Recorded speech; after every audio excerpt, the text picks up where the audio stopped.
रिहा के घटिया प्लान की वजह से काम्यार और आयरा की शादी टूट जाती है। आयरा का दिल पूरी तरह टूट चुका होता है। उसकी आंखों में आंसू हैं और चेहरे पर बेबसी। इसी कमजोर पल का फायदा उठाता है खावर।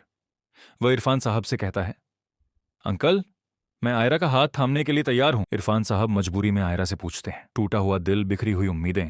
आयरा मायूसी में हां कह देती है। लेकिन कहानी यहीं खत्म नहीं होती। अगले दिन कामयार गुस्से में फरीहा के घर पहुंचता है। दरवाजे के पास पहुंचते ही वह फरीहा की आवाज सुनता है। वह फोन पर खावर से हंसते हुए कह रही होती है, मुबारक हो खावर, अब आयरा से तुम्हारी शादी हो जाएगी और कामयार हमेशा के लिए मेरा हो जाएगा।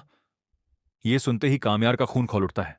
वह दरवाजा तोड़कर अंदर घुसता है और फरीहा के मुंह पर जोरदार तमाचा जड़ देता है। कामयार तुरंत खावर को रोकने निकल पड़ता है, लेकिन फरीहा पहले ही खावर को कॉल कर चुकी होती है।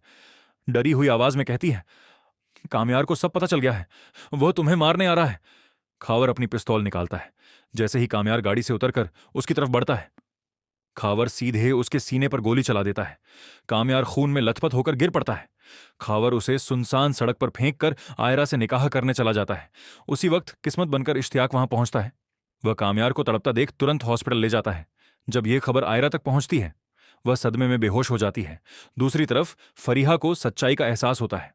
वह पुलिस लेकर ठीक उसी वक्त पहुंचती है जब आयरा कबूल है कहने वाली होती है। फरीहा चिल्लाती है, आयरा, यह निकाह मत करना, इस आदमी ने कामयार को गोली मारी है। सच सामने आते ही खावर गिरफ्तार हो जाता है। आयरा दौड़ती हुई हॉस्पिटल पहुंचती है और अपना खून देकर कामयार की जान बचाती है।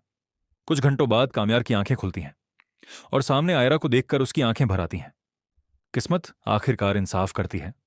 कुछ दिनों बाद दोनों का निकाह पूरे सम्मान और दुआओं के साथ होता है। तालियों की गूंज में मोहब्बत जीत जाती है। दोस्तों, अगर आपको यह कहानी पसंद आई हो तो चैनल को लाइक, सब्सक्राइब और शेयर जरूर करें।